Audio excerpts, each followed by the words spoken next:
Hi friends, ഞാൻ നിങ്ങളുടെ പാറുവാണ്. ഇന്ന് നമുക്ക് ഇവിടെ ഞാൻ പ്രിപ്പയർ ചെയ്യാൻ പോകുന്നത് നാടൻ കോഴിക്കറിയാണ്. നാടൻ കോഴിക്കറി വെച്ചാൽ നാടൻ സ്റ്റൈൽ കോഴിക്കറി എന്നുള്ളതല്ല, നാടൻ കോഴി വെച്ചിട്ടുള്ള കോഴിക്കറി. അപ്പോൾ ഞങ്ങൾ വന്ന് ഇത്രയും ദിവസം നോൺ വെജ് ഒന്നും കഴിച്ചില്ല. പിന്നെ നമ്മൾ എല്ലാ പ്രാവശ്യവും വരുമ്പം വാങ്ങിക്കുന്നത് ഇവിടെ ഒന്ന് നാടൻ കോഴി വാങ്ങിച്ചിട്ട് ചിക്കൻ കറി വെക്കാറുണ്ട്. അപ്പോൾ അത് ഇന്നിപ്പം വെക്കാമെന്ന് വിചാരിക്കുന്നു. അപ്പം നിങ്ങൾക്ക് വേണ്ടി ഇതൊന്ന് ഷെയർ ചെയ്യുകയാണ്. ഇവിടെ നമ്മൾ ചിക്കൻ നല്ലതായിട്ട് കഴുകി എടുത്ത് വെച്ചിട്ടുണ്ട്.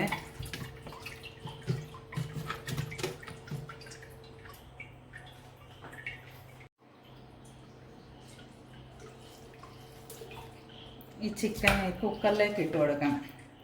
നമ്മൾ നാടൻ കോഴി ആയതുകൊണ്ട് തന്നെ നമ്മൾ ഇങ്ങനെ തന്നെ വേവിക്കണം, കുക്കറിൽ തന്നെ വേവിക്കണം, അല്ല എങ്കിൽ വേവത്തില്ല. നമുക്ക് ഈ ചിക്കൻ ഇതിലേക്ക് വെക്കാം. എന്നിട്ട് കുറച്ച് വെള്ളം ഒഴിച്ചു കൊടുക്കാവേ. ഒരു അര ഗ്ലാസ് വെള്ളം ഒഴിച്ചു കൊടുത്തിട്ടുണ്ട്. പിന്നീട് ഉപ്പ് ഇട്ട് കൊടുക്കുക, മഞ്ഞൾപ്പൊടി, കുറച്ച് ഗരം മസാല ഇട്ട് നമുക്ക് ആദ്യം വേവിക്കാം. ഇതിൽ നിന്ന് തന്നെ കുറച്ച് വെള്ളം ഊറി വരും. നമ്മൾ ഇതൊന്ന് വെന്ത് കിട്ടട്ടെ. ഒരു 2.5 കിലോ ഇറച്ചിയാണ് നമ്മൾ എടുത്തിരിക്കുന്നത്. 2.5 കിലോ ചിക്കനാണ് ഇവിടെ എടുത്തിരിക്കുന്നത്. അപ്പോൾ അതിനായിട്ട് നമ്മളിവിടെ കട്ട് ചെയ്ത് വെച്ചിരിക്കുന്നത് ഒരു 5 സവോള കട്ട് ചെയ്ത് വെച്ചിട്ടുണ്ട്, നീളത്തിൽ കട്ട് ചെയ്തത്. ഒരു 6 പച്ചമുളക്, ചെറിയ പച്ചമുളകാണ്, എരിവുണ്ടെന്ന് തോന്നുന്നു. പക്ഷേ പിന്നെ 1 കപ്പ് ചെറിയ ഉള്ളി, പിന്നെ കുറച്ച് തേങ്ങ കട്ട് ചെയ്തത്, 2 ടൊമാറ്റോ, ജിഞ്ചർ ഗാർലിക് പേസ്റ്റ്, ഇഞ്ചി വെളുത്തുള്ളി പേസ്റ്റ്, വെളുത്തുള്ളി ഒരു 12 അല്ലി വെളുത്തുള്ളിയും 2 കഷ്ണം ഇഞ്ചി എടുത്തിട്ടുണ്ട്. അപ്പോൾ ഇനി നമുക്ക് കറി ഉണ്ടാക്കാൻ തുടങ്ങാം. നമ്മളതിനൊരു പാത്രം അടുപ്പത്ത് വെച്ച് നമുക്ക് വെളിച്ചെണ്ണ ഒഴിച്ച് കൊടുക്കാം. ഒന്ന് ചൂടായി വരുമ്പോഴത്തേക്ക് കടുകിടാം. അതിലേക്ക് കറിവേപ്പില ഇട്ട് കൊടുക്കാം.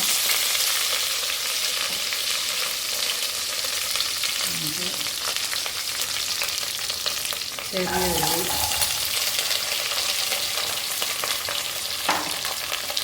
സവാള, പച്ചമുളക്,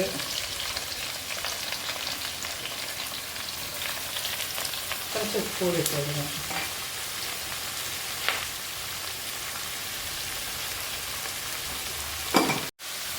ഇതിനെ ഒന്ന് നല്ല ബ്രൗൺ കളർ ആവുന്ന വരെ നമുക്കൊന്ന് ഇളക്കി കൊടുക്കാം. ഇതിലേക്ക് തേങ്ങാക്കൊത്തിട്ട് കൊടുക്കാം. തേങ്ങാക്കൊത്തിട്ട് ഒന്നുകൂടെ അങ്ങോട്ട് ഇളക്കി കൊടുക്കാം. ഇഞ്ചി വെളുത്തുള്ളി പേസ്റ്റ്,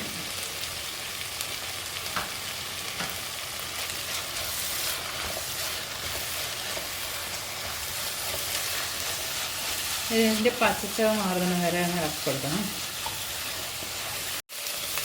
ഇഞ്ചി വെളുത്തുള്ളിയൊക്കെ നല്ല മൂത്ത് വന്നിട്ടുണ്ട്. ഇനി ഇതിലേക്ക് നമ്മൾ ടൊമാറ്റോ ഇട്ട് കൊടുക്കാം.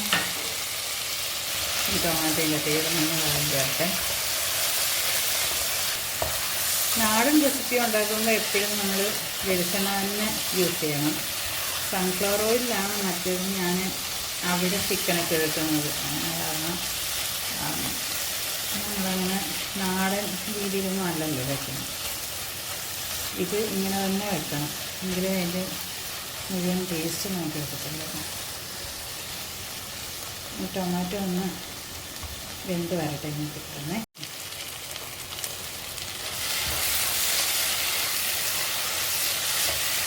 നല്ല വഴണ്ടി വന്നിട്ടുണ്ട്. ഞാനൊരു ഫ്ലെയിം ഒന്ന് കുറച്ച് വെച്ചിട്ട്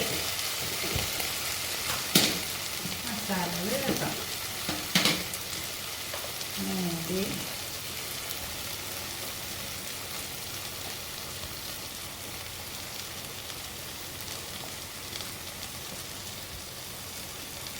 മൂന്ന് ടീസ്പൂണാണ്. 3 ടീസ്പൂൺ മുളക് പൊടി ചേർത്തിട്ടുണ്ട്. പിന്നീട്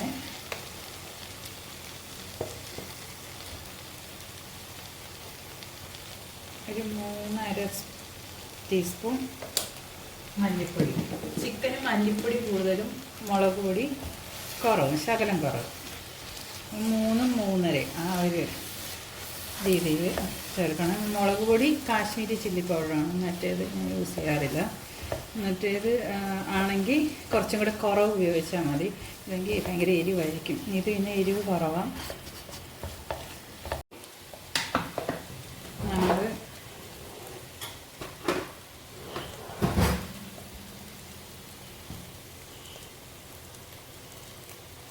ഒരു 1/2 സ്പൂൺ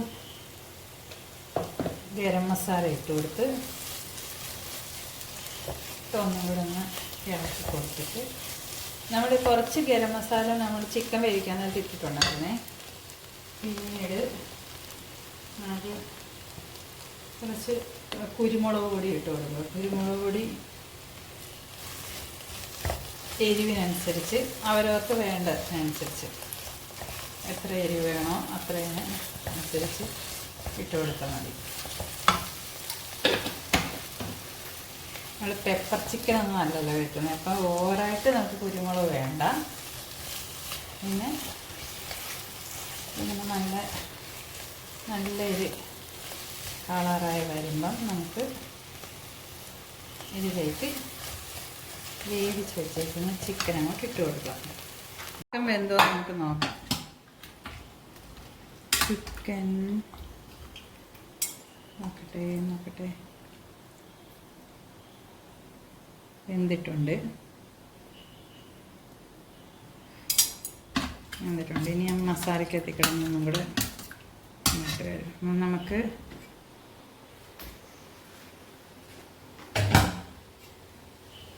ഇതിലേക്ക് ഒഴിച്ചു കൊടുക്കാം.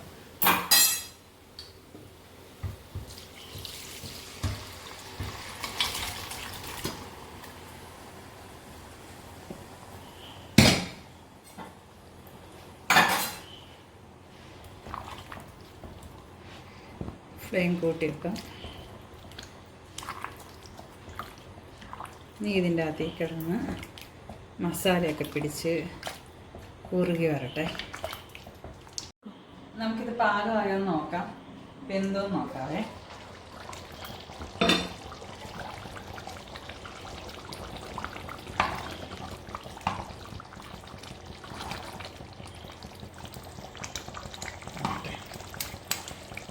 ചാറൊക്കെ കുറുകി വന്നിട്ടുണ്ട്.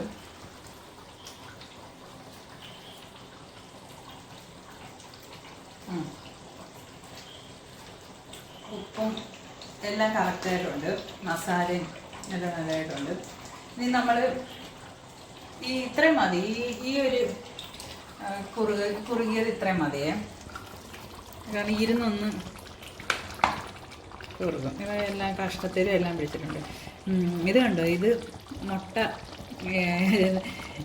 നമ്മൾ വാങ്ങിക്കുമ്പോൾ, നാടൻ കോഴി വാങ്ങിക്കുമ്പോൾ എപ്പോഴും എല്ലാവരും പണ്ടൊക്കെ പറയും പിന്നെ പൂവൻകോഴി വാങ്ങിക്കും, പൂവൻകോഴി വാങ്ങിക്കും. പക്ഷേ പിടക്കോഴിയാണ് ശരിക്കും പറഞ്ഞാൽ വാങ്ങിക്കേണ്ടത്.